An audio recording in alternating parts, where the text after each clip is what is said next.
আসসালামু আলাইকুম দর্শক মণ্ডলী, আইপিএস মার্টে আপনাদেরকে স্বাগতম। এটা হচ্ছে গ্রোওয়াটের 6 কিলোওয়াটের একটা লেটেস্ট হাইব্রিড সোলার ইনভার্টার। আমরা গতকালকে এই মেশিনটার একটা দুইটা রিভিউ দিছি আমার দুইটা চ্যানেলে। তো এই মেশিনটা হলো সবচাইতে আপডেট মেশিন। আমরা কালকে রিভিউ দেওয়ার পরে আজকে আমাদের এক অতিথি আসছেন, বড় ভাই গেস্ট।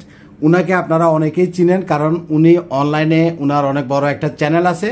উনার নাম হলো, আপনি বলেন। আমার নাম আতিয়ার রহমান। আতিয়ার রহমান। বাসা কোথায় আতিয়ার ভাই?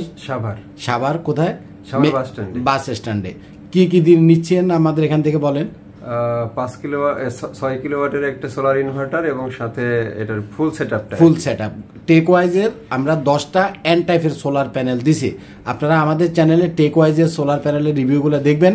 ভাই কিন্তু প্রথমে কানাডিয়ানটা চাইছিল, তাই না? আমি কানাডিয়ানটা বাইকে দেই নাই, উনি শুধু আমার কথার উপরে টাস্ট করে টেক ওয়াইজের এই প্যানেলটা নিচ্ছে, ঠিক না? বলছে যে কপিল ভাই ভালো মন্দ হলে আমি ধরবো, কিন্তু আপনারে, ঠিক তো? ঠিক। আর ব্যাটারি নিচে হলো রিমসোর 4টা, তাই না? আর তার সাথে আমরা দিচ্ছি হলো 6000 ওয়াটের গ্রোওয়াটের এই মেশিনটা। ভাই কিন্তু চয়েস করে আসছিল গ্রোওয়াটের আগের ভার্সনটা, অর্থাৎ 5 কিলোওয়াটের ওই মেশিনটা নেওয়ার জন্য আমার কাছে আসছিল। তো আমি বললাম যে ভাই 5 কিলোই যখন আপনি নিতে পারবেন, এটা যেহেতু 1000 ওয়াট বেশি, এটা নেন, প্রাইস হলো সামান্য একটু কম বেশি। তো ভাই আমার কথাটা রাখছে, 6000 ওয়াটের এটাই নিচ্ছে, তাই না? তো উনার বাসা যেহেতু সাভারে, অর্থাৎ আমাদের অফিস থেকে একদম কাছে, জাস্ট আধা ঘন্টার পথ। তো আমি চেষ্টা করব এবং বাইকে কথাও দিছি যে আমি উনার সেটআপের দিন আমি যাব, গিয়ে আমি এই মেশিনটার ইনস্টলেশনের ভিডিওটা আপনাদের সবার সাথে শেয়ার করব ইনশাল্লাহ। তো আপনারা অনেকেই গ্রোওয়াটের 5 কিলোওয়াটের যে মেশিনটা, এটা আমাদের কাছে চান। আমার সবার বাইরে যেমন 5 কিলোওয়াটেরটা না দিয়ে 6 কিলোওয়াটেরটা দিলাম, আপনাদের প্রতিও আমার এই অনুরোধটা থাকবে যে আপনারা আর অল্প কয়টা টাকা বাড়ায় দিয়ে 5 কিলোওয়াটের চাইতে 6 কিলোওয়াটের এই মেশিনটা নেবেন। বলে কফিল ভাই অল্প কয়টা টাকা বাড়ায় দিয়া আমি 6 কিলোওয়াট নিলে আমার লাভ কি হবে? আচ্ছা, লাভ কি হবে সেটা ফরের ইস্যু। প্রথম কথা হচ্ছে আপনার লোড কত চলবে। যদি আপনার লোড এমন হয় যে ধরেন যে 4000 4500 লোডে চলবে, তাহলে তো 5 কিলোওয়াটে আপনার হবেই না। সেক্ষেত্রে আপনি যদি 6 কিলো নেন, মানে 6000 ওয়াটের এই মেশিনটা নেন, তাতে করে আপনি 4000 ওয়াট বা 4500 ওয়াট চালালেও আপনার কিছুটা হাতে থাকতেছে, কারণ একটা মেশিন তো ফুল লোডে চালানো যায় না। এবং টেকনোলজির দিক থেকে আমাদের আগের গ্রোওয়াটের মেশিন যেটা, সেটা অবশ্যই ভালো, নিঃসন্দেহে ভালো, আমাদের স্টকে এখনও আছে এবং ওইটাও অনেকে নেবে। আপনারা জানেন যে ধরেন যে একটা অ্যান্ড্রয়েড মোবাইলটা আজকের যে ভার্সনটা আছে, পরবর্তী ভার্সনটা তার চাইতে কিছু না কিছু আপডেট দেওয়া থাকে। ঠিক এই মেশিনটাতেও অনেক ধরনের আপডেট আছে। এক নম্বরে হচ্ছে ওয়াট তো 1000 বেশি আপনি পাচ্ছেন, প্লাস এখানে আপনার এমপিপিটি যে কন্ট্রোলারটা, আমরা সোলার থেকে যে কানেকশনটা দিব, এটা অবশ্য নিচের দিকে হয়তো বা দেখানো যাচ্ছে না, এটা হলো ডুয়েল কানেকশন আপনি দিতে পারবেন, মানে দুইটা কানেকশন আপনি এখানে দিতে পারবেন। ডোঙ্গল এটাতে যেমন আছে, আগেরটা ছিল সাদা, আর এটা হলো যেন কি কালো। আর এখানে ব্যাটারির লাইনটা আছে বাইরে, এবং এটার ফ্যানটা কিন্তু চলতেছে, হ্যাঁ। কিন্তু আগেরটাতে ভাই কমপ্লেন করছিলেন যে 5 কিলোটাতে ফ্যানে মনে হয় শব্দ করে। তো যাই হোক, এটাতে ফ্যানে, এই মেশিনটা কিন্তু আমি ব্যাটারি ছাড়া রান করছি। দেখেন, আমি কোনো রকমের ব্যাটারি কানেকশন দেই নাই, হ্যাঁ। অনলি সোলার ইলেকট্রিসিটি থেকে আমি মেশিনটাকে চালাচ্ছি, এবং এটা কিন্তু ব্যাটারি ছাড়াও চলে। বাট ব্যাটারি ছাড়া চালাতে গেলে কিছু প্রবলেম আছে, সেটা আমি পরবর্তী ভিডিওতে বুঝাই দেব। তো অনেকে যেটা বলে যে ভাই আমার এটা ব্যাটারি ছাড়াও চলে, আসলে ব্যাটারি ছাড়া চালাতে গেলে অনেক প্রবলেম আছে, কিন্তু আপনি চাইলে চালাতে পারবেন। যেমন আমি চালাচ্ছি অনলি কারেন্ট থেকে কানেকশন দিয়ে আমি মেশিনটা অন করছি। এখানে ব্যাটারিটা 0 দেখাচ্ছে, দেখছেন এই যে ব্যাটারিটা এটা উঠানামা করতেছে, মানে আমি এখানে ব্যাটারি কানেকশনটা দেই নাই। আচ্ছা, তো অ্যাকচুয়ালি টেকনিক্যাল দিক থেকে গ্রোওয়াটের 5 কিলোর সাইতে 6 কিলোটা, এটার যে প্রোগ্রামিং, এটার যে ফাংশন, এগুলো অনেক আপডেট, হ্যাঁ। এবং এই যে ফ্যানের যে বিষয়টা বললাম, ভাই বলতেছে যে উনার কাছে 5 কিলোওয়াটের আগের সেটআপ আছে, সেটার ফ্যানটা সারাক্ষণ শব্দ করে। এখন এটার ফ্যানটা এই পর্যন্ত আমি যতটুকু দেখতেছি চলতেছে, দুইটা ফ্যানই রানিং, কিন্তু শব্দ হচ্ছে না। বাট আমরা লোডে দেওয়ার পরে তখন আবার আমরা জিনিসটা চেক করবো যে আসলে ফ্যানের শব্দটা মানে কন্টিনিউয়াসলি শব্দ করতেছে কিনা, বা নাকি এরকম সাইলেন্ট অবস্থায় চলতেছে। তো যেহেতু আপডেট, হয়তো বা শব্দটা থাকবে না। এবং আগের মেশিনগুলোতে এই সাইডগুলোতে অনেক ফাঁকা আছে, জালি আছে, প্রচুর পরিমাণে ধুলাবালি ঢুকে এবং টিকটিকি ঢুকে। আমি অনেকগুলা মেশিন পাইছি যেটার ভিতরে টিকটিকি ঢুকে পুরো মেশিনটা নষ্ট করে ফেলছে। তো এটার ভিতরে কোনো টিকটিকি বা পোকামাকড় ঢুকার মতো অপশান নাই। তো যাই হোক, এগুলো হচ্ছে মানে বেসিক কিছু কথা। মোট কথা হচ্ছে এটাতে ওয়াট 1000 বেশি আছে এবং আপনার ফাংশন বেশি আছে। আপনি দুইটা লাইন এনে এখানে সিরিজ করে দুইটা লাইন ঢুকাইতে পারবেন। ব্যাটারির বাইরে আছে। সর্বোপরি মেশিনটা 5 কিলোর চাইতে অনেক আপডেট। তো আতিয়ার ভাই যেহেতু সাভারের মানুষ, আমার কাছের মানুষ, আমি যদি ইনস্টলেশনে যাই আমি আপনাদেরকে চেষ্টা করব এটার ইনস্টলেশনের পরবর্তী যে আউটপুট, অ্যাম্পিয়ার, আদার যে জিনিসগুলো সেগুলো দেওয়ার জন্য। আতিয়ার ভাইকে আমরা দিছি হলো টেক ওয়াইজের প্যানেল। উনি কানাডিয়ান 700 ওয়াটের যে প্যানেলটা সেটা কেনার জন্য আমার কাছে আসছিলেন।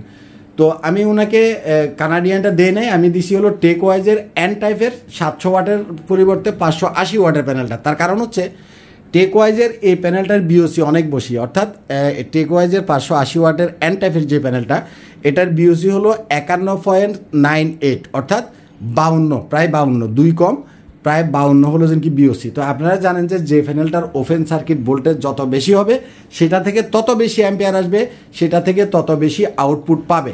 আমি আশা করতেছি এই সেট আপটা দিয়া আতিয়ার ভাইয়ের ঘরে আমার যতটুক বলছে ফ্যান আছে মনে হয় 10টার মতো, লাইট কয়টা হবে 15টার মতো বললেন, আর হলো ফ্রিজ আছে একটা। ওনার ঘরে টিভি নাই, ওনারা টিভি দেখেন না।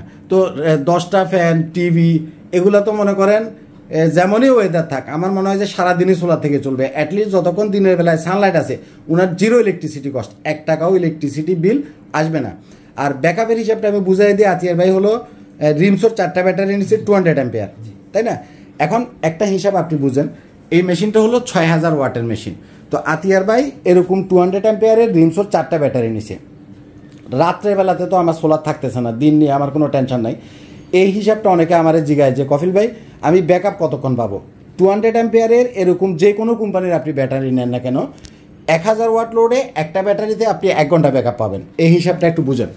ধরেন এটা প্রাইম পাওয়ারের 200 অ্যাম্পিয়ার আর ওটা হলো রিমসোর 200 অ্যাম্পিয়ার। যে কোনো কোম্পানির 200 অ্যাম্পিয়ারে একই ব্যাকআপ পাবেন। কতক্ষণ ব্যাকআপ পাবেন? একটা ব্যাটারিতে 1000 ওয়াট লোড দিলে 1 ঘন্টা ব্যাকআপ পাবেন। অর্থাৎ আমার মেশিন হলো 6000 ওয়াট, কিন্তু কারেন্ট চলে গেলে তো আমার 3-4000 ওয়াট ব্যাকআপের দরকার নেই। আমার যেটা দরকার সেটা আমি চালাবো। সর্বোচ্চ 6000 ওয়াট থেকে উনি যদি 1000 ওয়াট ব্যাকআপে চালায়, রিমসোর 4টা 200 অ্যাম্পিয়ারের ব্যাটারি দিয়ে উনি মিনিমাম 4 ঘন্টা ব্যাকআপ পাবে। এখন ওনার বাসায় ফ্যান আছে 10টা, কারেন্ট চলে গেলে ওনার তো 10টা ফ্যান অ্যাট এ টাইম চালানোর দরকার নেই, হয়তো বা 5টা চলবে।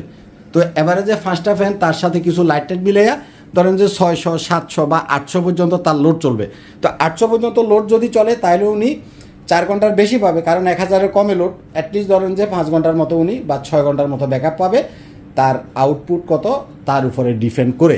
তো অনেকে মনে করে যে আমি 6000 ওয়াটের মেশিন কিনছি, আমি এখন 5000 ওয়াটই লোড দিয়ে চালাবো। জি, আপনি 6000 ওয়াটের মেশিনের ভিতরে 5000 ওয়াট লোড দিয়ে চালাইতে পারবেন, কিন্তু সেটা দিনের বেলায়। যেমন এই মেশিনটা দিয়া ঘরের লাইট, ফ্যান, টিভি, ফ্রিজ সব তো চলবে। উইথ হেভি ইউজের ভিতরে যাদের এয়ার কন্ডিশন আছে, বিশেষ করে 1 টনের ইনভার্টার এসি, 1.5 টনের ইনভার্টার এসি এবং 2 টনের ইনভার্টার এসি আপনি এই মেশিন থেকে চালাইতে পারবেন। এটা যেহেতু 6000 ওয়াটের মেশিন, 1.5 টনের ইনভার্টার এসি আপনি 2টা চালাইতে পারবেন, কারণ 1.5 টনের ইনভার্টার এসিগুলা সাধারণত 2200 ওয়াট টানে। এলজির ডুয়েল ইনভার্টার যে এসিটা আছে ওইটা টানে হলো 1.5 টনেরটাতে 1800 ওয়াট। আবার ওয়ালটন বা অন্য অন্য কোম্পানির কিছু ইনভার্টার এসি আছে যেটাতে ওয়াট কম টানে। আপনারা যদি সোলার থেকে এয়ার কন্ডিশন চালাইতে চান আগে দেখে নেবেন যে কোনটাতে ওয়াট কম টানে। এলজি, গ্রি, এদের অনেকগুলা নতুন নতুন নতুন আসছে, ডুয়েল ইনভার্টার আছে, শুধু ইনভার্টার আছে, নতুন নতুন মডেল আসছে যেগুলোতে ওয়াট খুবই কম টানে। সোলার থেকে চালাতে গেলে কম ওয়াটেরটা কিনবেন।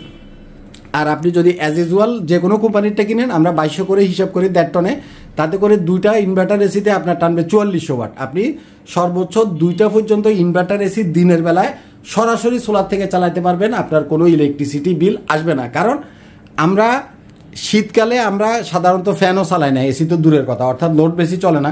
আবার শীতকালে কুয়াশা থাকে, আকাশে মেঘ থাকে, কুয়াশার কারণে আপনার আউটপুটও কম আসে। শীতকালে কুয়াশার কারণে আউটপুটও কম আসে, আবার আমরা মানে সোলারের আউটপুটও কম আসে, আবার আমরা লোডও কম চালাই, কারণ লাইট ছাড়া আদার্স জিনিস শীতকালে তেমন একটা চলে না। কিন্তু গরমের দিনে কুয়াশাও থাকে না, আউটপুটও হিউজ পরিমাণে আসে, আমরা লাইটও চালাই, ফ্যানও চালাই, আবার এয়ার কন্ডিশনও চালাই। তবে যাদের মোটর আছে, হ্যাঁ, সাবমার্সিবল মোটরগুলা এক একটা এক এক ওয়াট টানে। সাবমার্সিবল মোটর যদি আপনি চালাতে হয় সেক্ষেত্রে মোটরের সাথে আগে অ্যাম্পিয়ার মিটার ধরে আপনাকে অ্যাম্পিয়ার মাপতে হবে যে আপনার মোটরটা কত অ্যাম্পিয়ার টানতেছে, সেটারে 220 দিয়ে গুণ করে ওয়াট বাইর করতে হবে। আর সাবমার্সিবল ছাড়া অন্যান্য যেমন গাজি RFL এর যে ফার্মগুলো আছে সেগুলো আপনি 1 হর্স পাওয়ারও চালাতে পারবেন, 2 হর্স পাওয়ারও চালাতে পারবেন, 3 হর্স পাওয়ারও চালাতে পারবেন। যেগুলো সাবমার্সিবল ছাড়াগুলা সিন্ডিফিক্যাল ফার্ম বলো মেবি এগুলোকে, যেগুলো আমরা বাসা বাড়িতে ইউজ করি। অর্থাৎ এ ধরনের বড় 6000 ওয়াটের ইনভার্টারটা তাদেরই লাগবে যাদের light, fan, TV, fridge, air condition, পানির মোটর সব সোলার থেকে চালাইতে চান। তবে অনেকে বলে যে ভাই আমি এত টাকা খরচ করে সোলার সিস্টেম করলাম, আমি কোনো কারেন্ট ইউজ করব না। আসলে কারেন্ট ছাড়া হবে না, কারণ সোলার সিস্টেমটা শুধুমাত্র সূর্যের আলো যতক্ষণ আছে এতক্ষণ কাজ করে। রাত্রেবেলা সূর্যের আলো থাকে না, সুতরাং রাত্রেবেলা কোনো সোলার সিস্টেম কাজ করে না। রাত্রেবেলা আপনাকে অবশ্যই কারেন্টের লাইন বা গ্রিডের লাইন ইউজ করতে হবে। গ্রিড যদি চলে যায় তখন সে আপনাকে ব্যাটারি থেকে ব্যাকআপ দিবে। আর 4টা ব্যাটারিতে আপনাকে কতক্ষণ ব্যাকআপ দিবে আমি একটু আগে হিসাবটা বুঝাই দিছি। 1000 ওয়াট লোডে 4টা ব্যাটারিতে আপনি 4 ঘন্টা ব্যাকআপ পাবেন। লোড যদি 2000 ওয়াট দেন তাহলে 1000 ওয়াট লোডে 4 ঘন্টা হলে 4টা ব্যাটারিতে 2000 ওয়াট লোডে আপনি 2 ঘন্টা ব্যাকআপ পাবেন। এখন যদি আপনি এখানে 4000 ওয়াট দেন আপনার লোড, মানে ব্যাকআপ যদি আপনি 4000 ওয়াট চালান 4টা ব্যাটারিতে অনলি 1 ঘন্টা পাবেন। সুতরাং আপনি সারা রাত চালাতে পারবেন না। এজন্য অনেকে এই জিনিসটাতে কনফিউজড, আমাকে এসে বলে যে কফিল ভাই আমি আমার কারেন্টের লাইন মানে কেটে দিব, শুধুমাত্র সোলার থেকে চালাবো। না, সেটা হবে না। টেকনিক্যাল জিনিস, আগে জিনিসটা বুঝবেন, দেন আপনি ইনস্টল করবেন। তো অ্যাকচুয়ালি মতিউর ভাইয়ের গাড়িটা লোড হচ্ছে, আমি বাইকে এখানে বসায় রাখছি। ভাই একটা কিছু বলে দেন, আপনার অনেক ভক্ত আছে সারা বাংলাদেশে, তাদেরকে কিছু বলে দেন। না, আপনাদের এখানে এসে আমার আপনার সাজেশন আমার খুব ভালো লাগছে এবং আপনার গাইডলাইন অনুযায়ী আমি সবকিছু কিনলাম। এখন বাইকটা আলহামদুলিল্লাহ যেন ভালো হয়, সেটআপ যেন ভালো হয় ইনশাআল্লাহ। তো সবাই মতিউর ভাইয়ের জন্য দোয়া করবেন, আমার জন্য দোয়া করবেন। আসসালামু আলাইকুম।